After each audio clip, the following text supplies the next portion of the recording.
Welcome to my channel MFI Pro. Bonjour, nous sommes là aujourd'hui pour vous étudier en préparation aux examens la dissertation de philosophie. Ce qu'il faut retenir pour l'épreuve du bac, la dissertation philosophie est une épreuve importante pour les lycéens. Elle permet non seulement de mettre en pratique les connaissances acquises en cours, mais aussi de développer des compétences d'analyse, de réflexion et de synthèse sur des questions fondamentales comme l'existence, la morale, la politique, le savoir.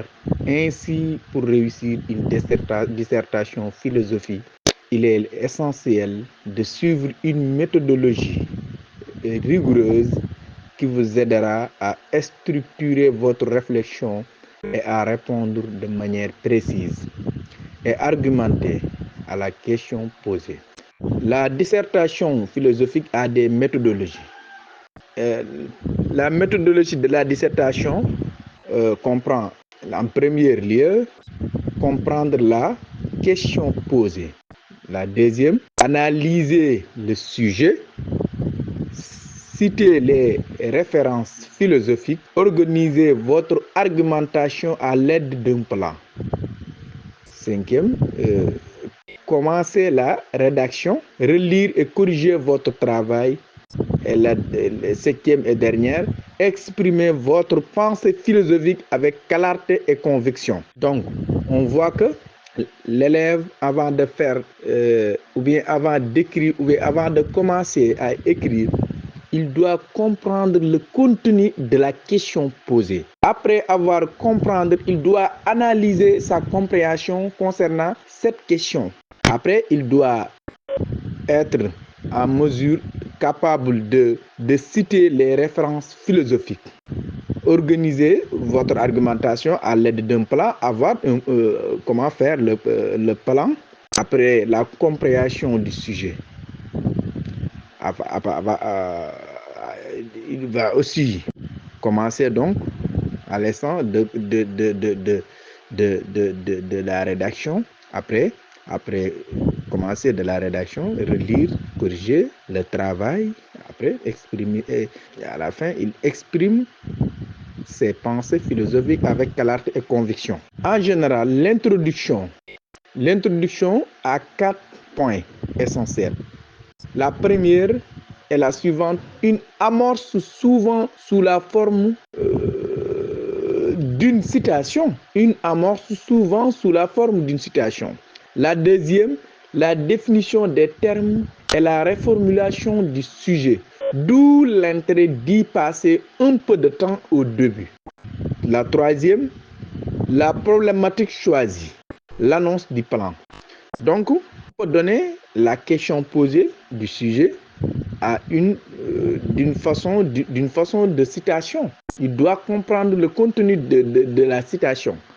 Après, il doit être en mesure capable de pouvoir définir les termes et de pouvoir reformuler le sujet, d'où l'intérêt d'y passer un peu de temps au début. Au moins, l'élève doit lire, relire au moins 7 fois le sujet pour ne pas se tromper, pour ne pas tomber dans le piège.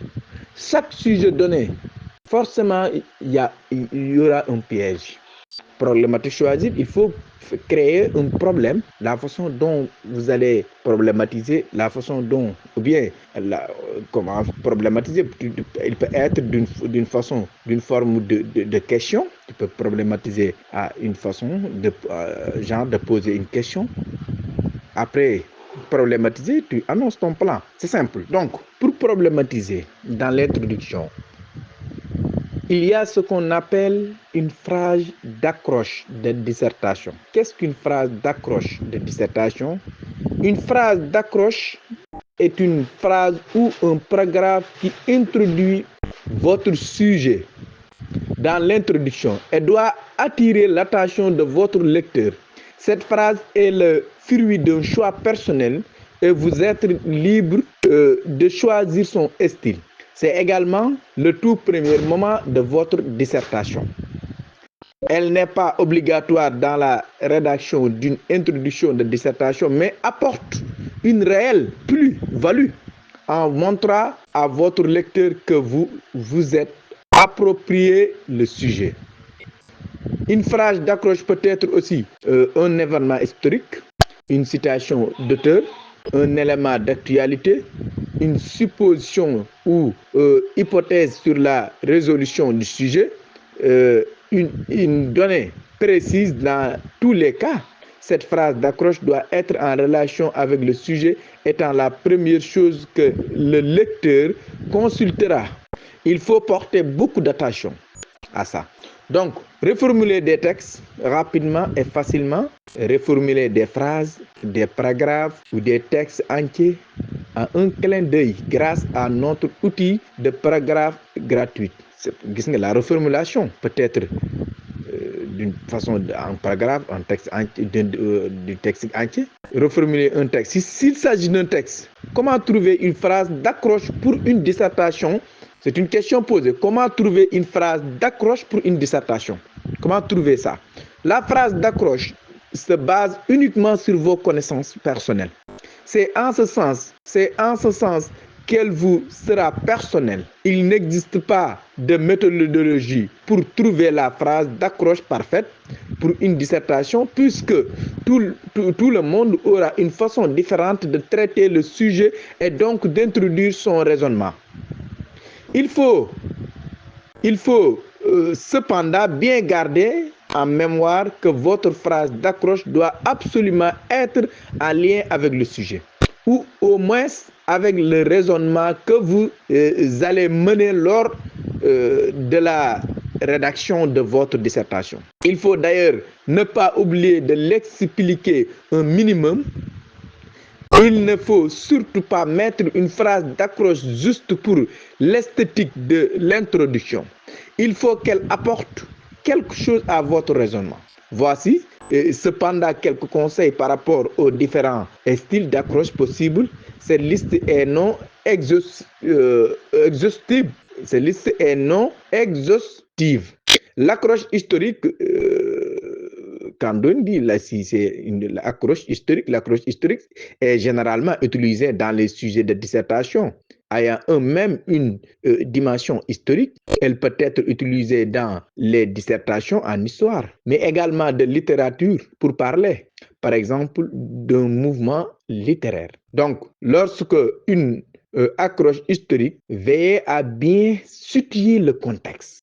Expliquez également brièvement en quoi cet événement historique a un impact sur la façon dont vous allez traiter le sujet par la suite. Donc, après l'introduction, il suit le développement. Concernant le développement, une fois que tu as ton plan et ton introduction, il faut rédiger le développement de ta dissertation. Pour terminer par la conclusion dans cet article, on t'explique comment t'y prendre. Les structures du développement. Ton développement doit être organisé sans quoi tu risques rapidement de tomber dans leur sujet ou bien de manquer à certaines contraintes formelles de l'exercice, notamment le plan en 3 parties. Cette organisation apparaît dans la typographie sous la forme d'alinéés et de sauts de ligne. Lire aussi comment réussir ton introduction de dissertation de philosophie. Comment réussir ton introduction de dissertation philosophique? Pour réussir, il y a des parties. Les parties. En première, le développement d'une introduction de philosophie est constitué de 3 parties séparées les unes des autres par un saut de ligne et un alinéa. Elles sont elles-mêmes constituées de sous-parties, chacune séparée par un retour à la ligne et par un alinéa.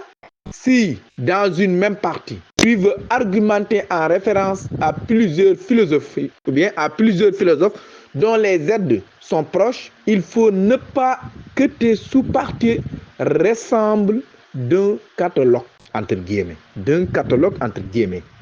Si dans une partie défendant que le renforcement est un bon choix moral, tu peux appuyer tes propos au moins des stoïciens et de Pascal, il ne faut pas que le passage des uns à l'autre soit une simple juxtaposition. L'autre soit une simple juxtaposition, mais que la progression de ton argumentation impose et justifie au sein d'une même partie d'approfondir ta thèse en t'appuyant sur un autre auteur que le précédent. On pourrait ainsi défendre que les stoïciens manquent un aspect du choix moral qu'est le renoncement, aspect pleinement, et que le renforcement d'aspect pleinement mis en valeur chez Pascal. Ainsi, la transition entre les deux sous-parties est pleinement justifiée.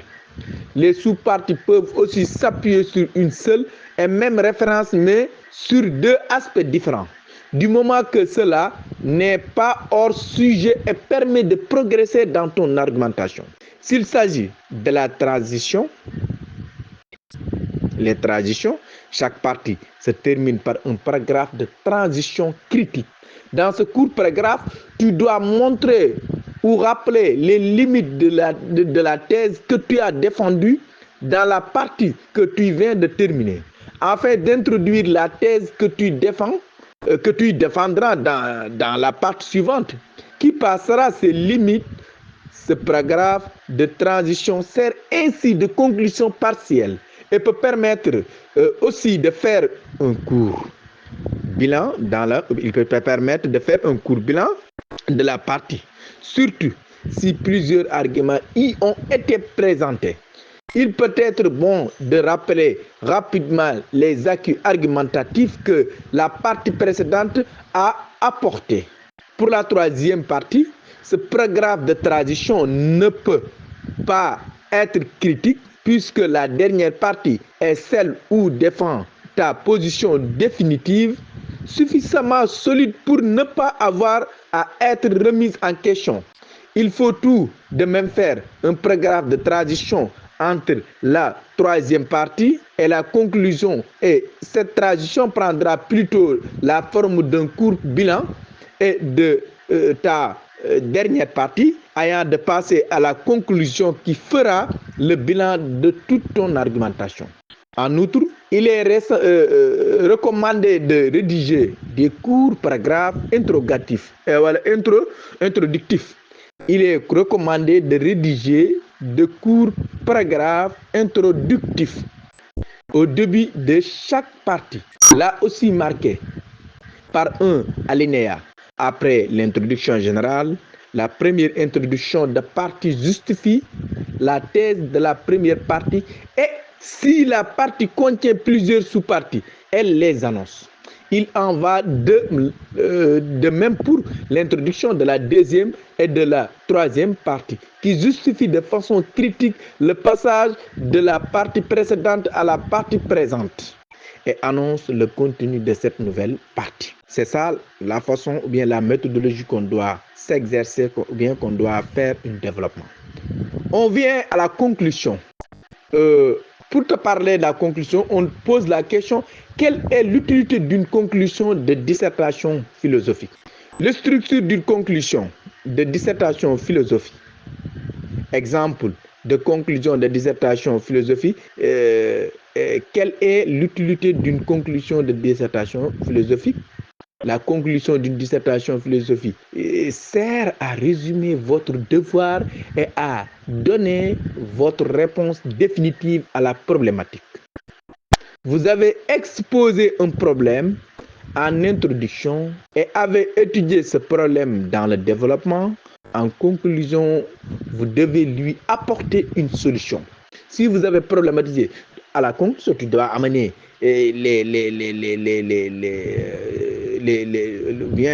les solutions de problème. Chaque problème, il y a solution. On ne peut pas avoir solution sans problème. Donc, vous avez problématisé dès l'introduction. Donc, à la conclusion, tu dois donner les perspectives ou bien la solution de ce problème donné. Nota bene, attention, il est strictement interdit d'insérer des exemples ou des arguments dans la conclusion.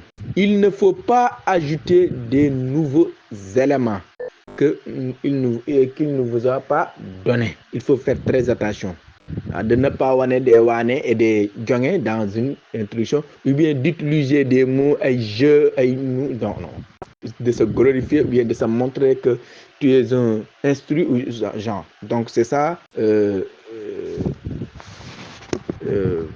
la méthodologie, bien la façon dont on doit faire une introduction, développement et conclusion philosophique. MFA Pro, your favorite channel.